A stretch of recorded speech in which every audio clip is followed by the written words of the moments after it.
taking action for you this morning on TV 20 Detroit starts right now. PulseBeat. Welcome to this very special edition of PulseBeat with Greg Dunmore.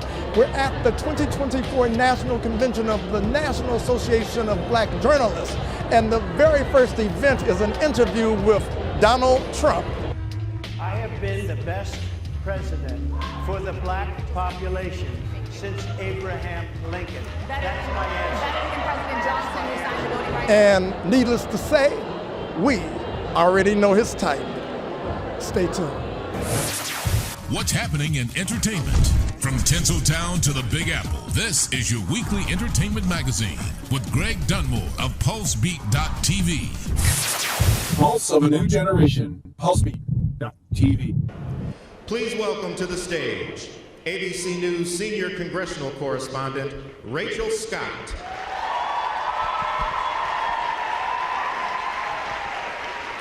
Semaphore political reporter Kadia Goba. And anchor of the Faulkner Focus and co-host of Outnumbered on Fox News, Harris Faulkner. We have a lot to get to, and we do not want to waste any time, so let's bring out the former President of the United States, the Republican nominee for President, former President Donald Trump.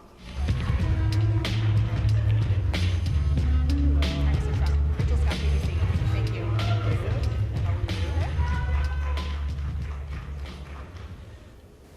Mr. President, we so appreciate you giving us an hour of your time. I want to start by addressing the elephant in the room, sir. A lot of people did not think it was appropriate for you to be here today. You have pushed false claims about some of your rivals, from Nikki Haley to former President Barack Obama, saying that they were not born in the United States, which is not true. You have told 4 congresswomen of color who were American citizens to go back to where they came from. You have used words like animal and rabid to describe black district attorneys. You've attacked black journalists, calling them a loser, saying the questions that they ask are, quote, stupid and racist. You've had dinner with a white supremacist at your Mar-a-Lago resort. So my question, sir, now that you are asking black supporters to vote for you, why should black voters trust you after you have used language like that? Well, first of all, I don't think I've ever been asked a question in such a horrible manner. First question. You don't even say, hello, how are you? Are you with ABC? Because I think they're a fake news network, a terrible network. And I think it's disgraceful that I came here in good spirit.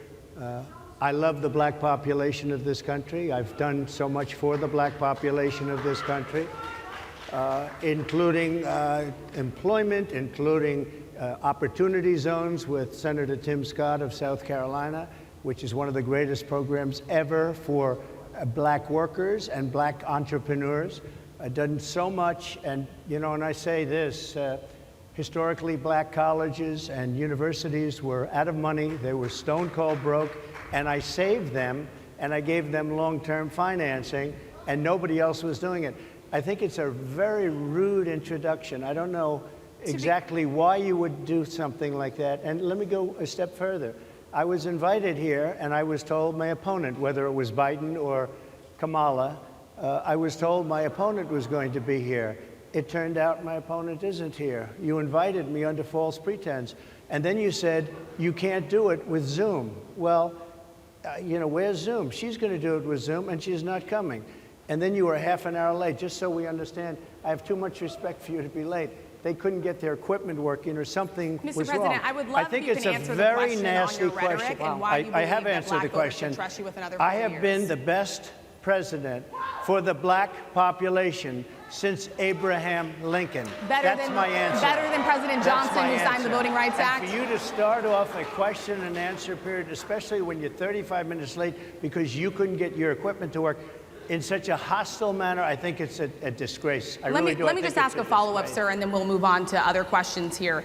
Some of your own supporters, including Republicans on Capitol Hill, have labeled Vice President Kamala Harris, who is the first black and Asian American woman to serve as vice president and be on a major party ticket, as a DEI hire. Is that acceptable language to you? And will you tell those Republicans and those supporters to stop it? How do you define DEI? Go ahead. How do you define Diversity, equity, inclusion. Okay, yeah, go ahead. Is that what your definition? That is give me a literally definition the words then. Would you give me a definition DEI. of that? Give me a definition of that. Sir, I'm asking you a question, No, a you very have to direct define question. it. Define it for me, if you would. I just defined it, sir. Do you believe that Vice President Kamala Harris is only on the ticket because she is a black woman? Well, I can say no. I think it's maybe a little bit different. So, I've known her a long time indirectly, not directly very much, and she was always of Indian heritage, and she was only promoting Indian heritage. I didn't know she was black until a number of years ago when she happened to turn black, and now she wants to be known as black. So I don't know, is she Indian or is she black? She has always But you know identified what? as a black woman. I She went to a respect either historically black one. college. I respect either one, but she obviously doesn't, because she was Indian all the way, and then all of a sudden she made a turn and she became a black person. Just to be clear, sir, do And you I believe think, that I think she is somebody should look into that too when you ask continue in a very hostile, nasty tone. It's a direct question, sir. Do you believe that Vice President Kamala Harris is a DEI hire, as some I really Republicans don't have know. said? I mean, I really don't know. Could be. There are some, and there are plenty. I know this lady right over there, Harris, is a fantastic person who just interviewed me at length. And we had a great interview, I think, and I heard you got very good ratings on that Well, interview. you told me it was the longest one of your life, so we had a good discussion. Look, I want to talk about why you're here today. I mean, it is not lost on us how divided we are as a country. And as you were coming today, we really got to see that we are divided along the lines of race, along the lines of gender. And there is this question of, in this moment where we are, why come here? What is your message today? My message is to stop people from invading our country that are taking, frankly, a lot of problems with it. But one of the big problems, and a lot of the journalists in this room I know and I have great respect for, a lot of the journalists in this room are black. I will tell you that coming from the border are millions and millions of people that happen to be taking black jobs. You had the best. What exactly is a black job, sir? A black job is anybody that has a job. That's what it is. Anybody that has a job. All right. And Mr. President, they're can taking the employment away from black people. They're coming in, they're invading. It's an invasion of millions of people, probably 15, 16, 17 million people. I have a feeling it's much more than that. And everybody's been seeing what's happened. The first group of people, the black population, is affected most by that. And Kamala is allowing it to happen. She's the border czar. She's the worst border czar in the history of the world. There's never been a border czar like this. She's never even essentially been. She said she was there once, but not the right part of the border.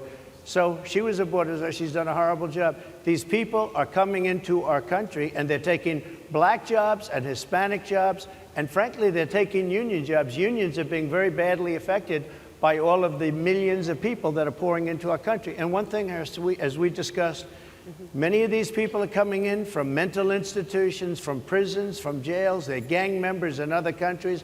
Other countries are setting loose their prisoners. They're opening up their prisons and their mental institutions, and they're taking their bad people, drug dealers, gang members, and they're bringing them into the United States. And by the way, their crime rate is going down, and our crime rate is going to be a disaster. Mr. President? I think that he was very focused on immigration. That's our main issue right now. They've even told us that Chicago should expect to receive 25,000 additional migrants, even though our grandparents were the migrants when they left the South. So these are illegal immigrants who are coming here. They're about to, again, be on the taxes or thrive off of the taxes of Chicago taxpayers. And we don't wake up every morning to pay for the room and board of people who decided to skirt our immigration system and come into our country.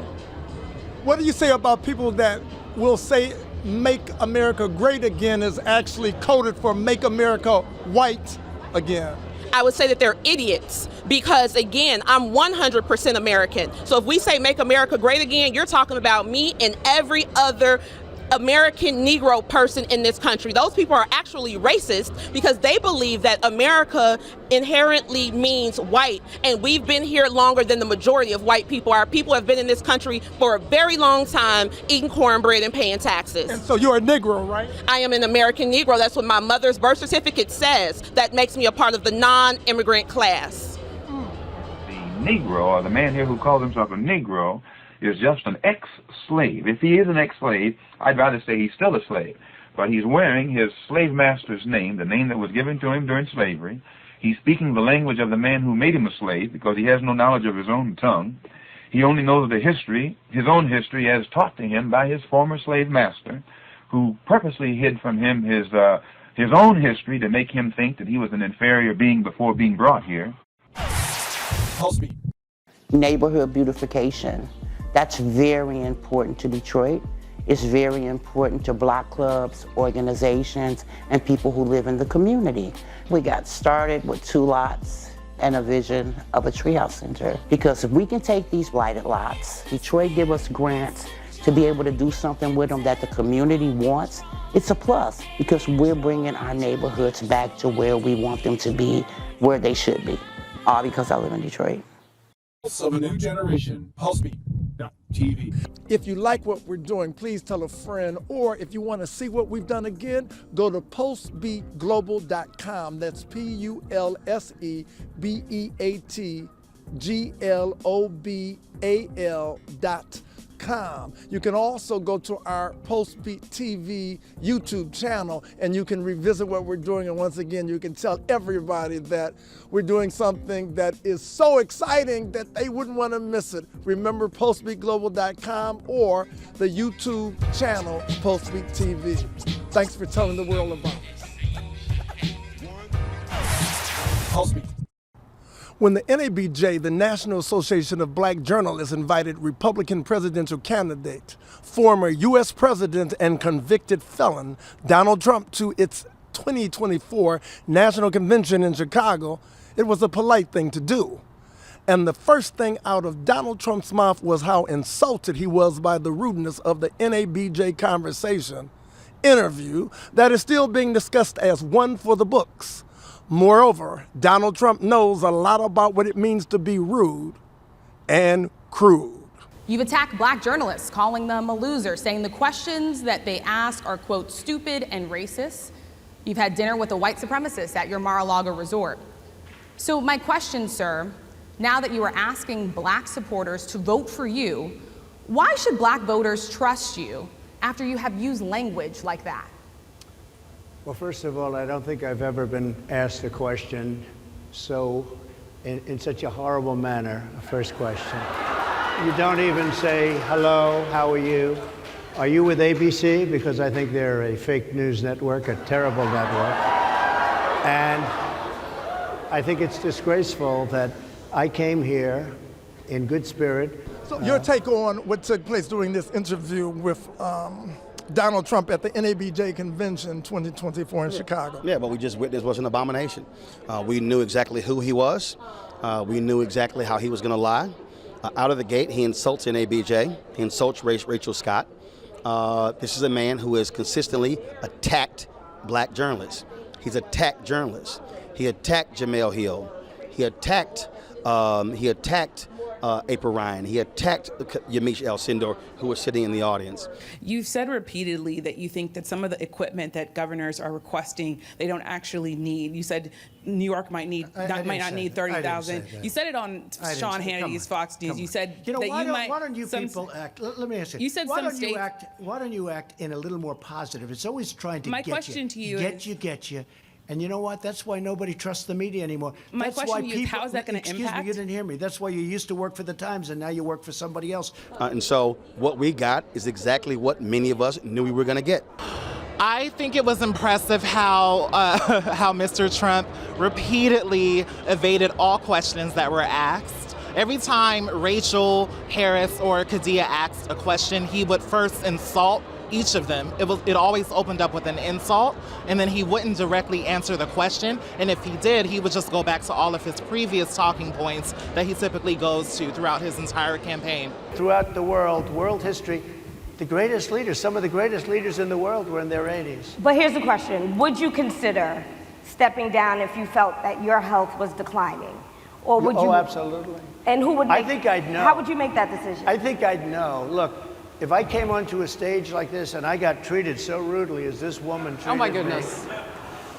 And I'm fine with it because she was very rude, sir. Very rude. That was a nasty, that wasn't a question. She didn't ask me a question. She gave a statement. That wasn't a question. I repeated your statement, sir, actually. This is a person and a personality that we have seen is waiting to be outraged at the first turn when something hard is asked, when something challenging is asked, when a challenging personality asks him something, and frankly, when a black person asks him something.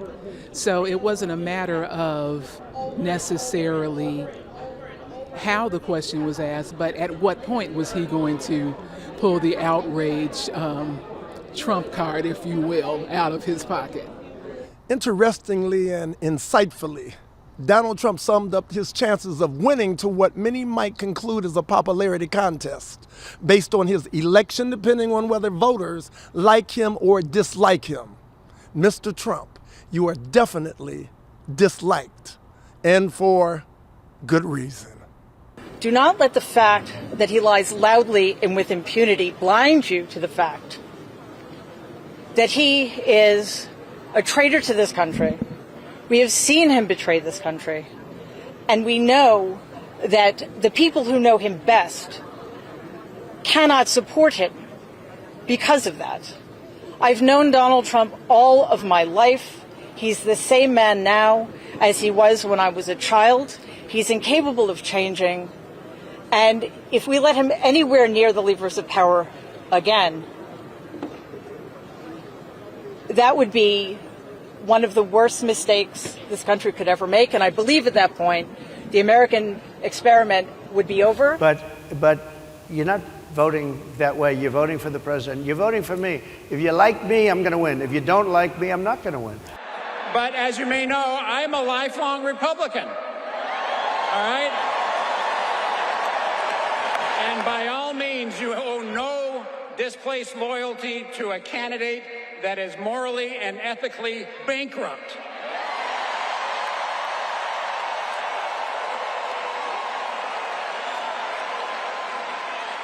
So again, to all of us, I would say, in the spirit of the great Senator John McCain, please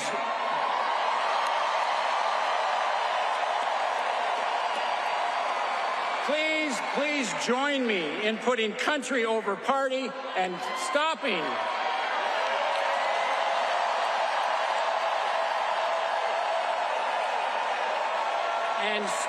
Donald Trump and protecting the rule of law, protecting our Constitution, and protecting the democracy of this great country. You ready to put your podcast on iHeartRadio? Yes, your podcast on iHeartRadio. What about Alexa, Roku, Fire Stick, Apple TV, Android, or iPhone? Plus live TV streaming. Get your podcast seen and heard all over the world. Call 313-868-6612. Pre-recorded shows are accepted to be archived. This is a WHPR distribution platform. Download the app from the App Store. Go to WHPRTV.com. Channels available for lease 24/7 on Roku, Fire Stick, or Apple TV. Coming soon, subscription and pay-per-view. Also, Block time is available. Get yours. Call 313-868-6612. That's 313-868-6612. Executive producer R.J. Watkins. Program director Henry Tyler. 107.5 FM WGPR HD2. RadioWeCanSee.com.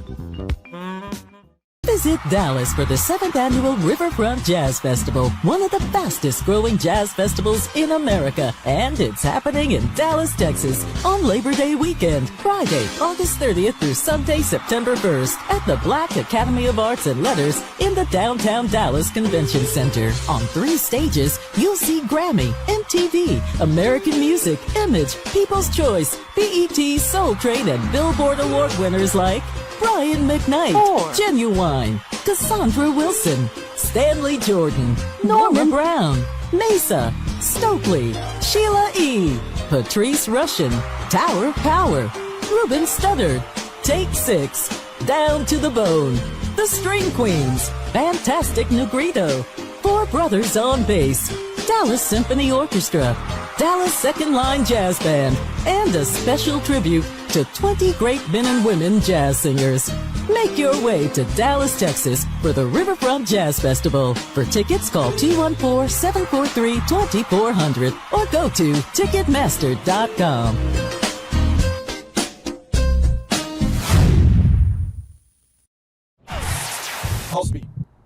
Donald Trump way said that undocumented Mexicans were taking away black jobs. And when asked to define black jobs, he said, any job a black person has is a black job. Now, is that what he really meant? But one of the big problems, and a lot of the journalists in this room I know and I have great respect for, a lot of the journalists in this room are black. I will tell you that coming from the border are millions and millions of people that happen to be taking black jobs. You had the best. What exactly is a black job, sir? A black job is anybody that has a job. That's what it is, anybody that has a job. All right. I can remember when I was in college and I shared a bathroom with a white person, and I talked about cleaning the bathroom and we would take turns doing it. He boldly told me that's a black person's job. Now, a black job, that could mean a noble janitor as well as a scholar, be it a doctor, lawyer, or scientist. Jobs in agriculture, construction, landscaping, cleaning, and who's bussing tables at restaurants, washing dishes, cooking. This is the apron with the logo. This man, whom we've decided not to name, has worked in restaurants for 20 years since slipping across the desert from Mexico. A couple restaurants in Manhattan. Also, I used to work in the airport, JFK. Catering for American Airlines. In 2008, he moved up to Trump National Westchester Golf Club. I would say 30% of the employees, maybe more. In the grounds, kitchen, wait staff, maintenance, we're pretty much all over the club, illegal people. And they're taking the employment away from black people.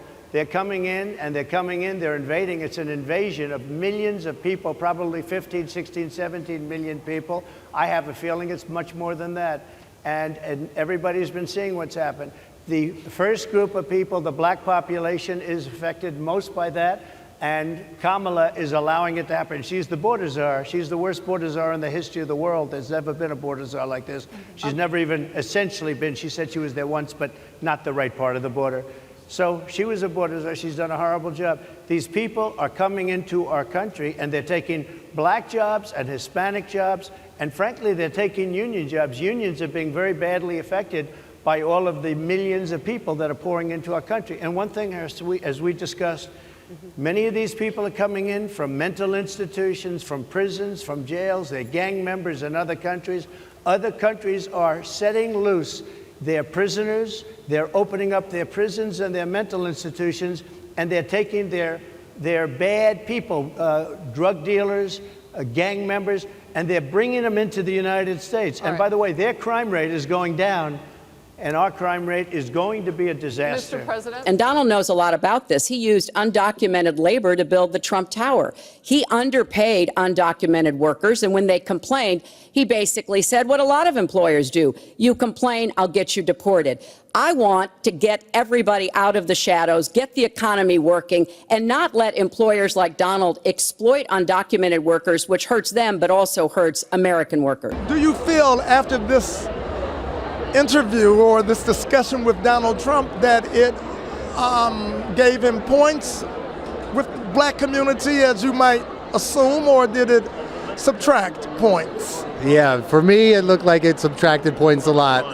If anything, there was some comedy there from his answers, just seemed really ridiculous. But yeah, there definitely was lower points from when he started. He probably was worse off now from everyone here in the media capturing that. It did not look good at all. What do you do on day one if you win? What's your first thing? What do? I close the border.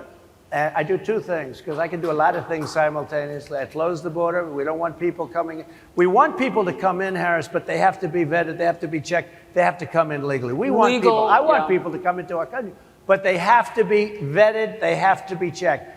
So when you say, what do I do? That, and I drill, baby, drill. I bring energy way down. I bring interest rates down. I bring inflation way down so people can buy bacon again, so people can buy a ham sandwich again, so that people can go to a restaurant and afford it. Because right now, people can't buy food. Your grocery bills are up 40, 50, 60%, right? She's agreeing to me. Oh, she's agreeing. Thank you. I like you very much. Mr. President, I think we are. But it's true. Your grocery bills are up. And then they're mandating that you buy an all-electric car. You know, Elon Musk endorsed me, and he's a friend of mine. He's a good guy. He's a smart guy. But I'm against everybody having an electric car, okay? I'm very much against that. You have to be able to, if you want a hybrid or if you want a gasoline-propelled car. But, you know, we have more liquid gold, gasoline, oil, under our feet than any other country. More than Saudi Arabia, more than Russia, more than any other country. I want to use it. I want to use what we have. I want to bring down prices, bring down costs, and I also have to stop the invasion. And remember, they're taking your jobs. These people coming in are taking your jobs. It was an honor to do it with journalists. It's an important day. We hear from everybody. And do you think the first question was rude? I couldn't hear any of the questions. We had audio tech, so I was bummed about that. But I could tell from answers back and forth that there was some tension there. But there was, you know, there was going to be that. We're pressing a candidate, and it's going to be that way. But yeah, when the president said he couldn't hear things, and I said I couldn't hear things, and Kadia and Rachel were struggling, we're lucky we got it on today. They were having some tech issues, so I felt blessed with that part. All right, we got to run. Sorry. Thank you. You advised Donald Trump to address Black America if you could get his ear. To address Black Americans as American Negroes, because you love that term. Say that. Yes, American Negroes, I think absolutely, because again, one thing that I'm pushing is ethnicity. We're done with flat blackness, because when you have flat blackness, you get people like Kamala and Barack Obama who come in and say that they're black, and then black people think, oh, we have a black person who's going to do things for black people, but these people don't belong to our community, and they don't authentically understand what we need. So as we shift from race to ethnicity, I prefer the term American Negro. Some people say ADOS, American Descendant of Slaves. Some people say foundational Black Americans. But the word that's codified in American records is Negro, and that's the word that I use that is on my parents' Cook County birth certificate. No one allows himself to be classified under the word Negro, but the black man here in America who is a descendant of the slaves. And very seldom is it ever applied to anybody but the black man here in America who is the descendant of the slaves. When you ask a man his identity, he should use a word that connects him with a culture. If you ask him his nationality, it should connect him with a nation. Like if I ask a man his nationality and he says German, that connects him with Germany. Or if he says, even if he says German American, it still connects him with having originated, his family, his history. Although it is said that silence is golden, evil prevails when good men and women remain silent. And although we know his type, he does not know our type. You must vote, because when you vote, we win. Thanks for joining us on PulseBeat with Greg Dunmore. Until the next go round. PulseBeat.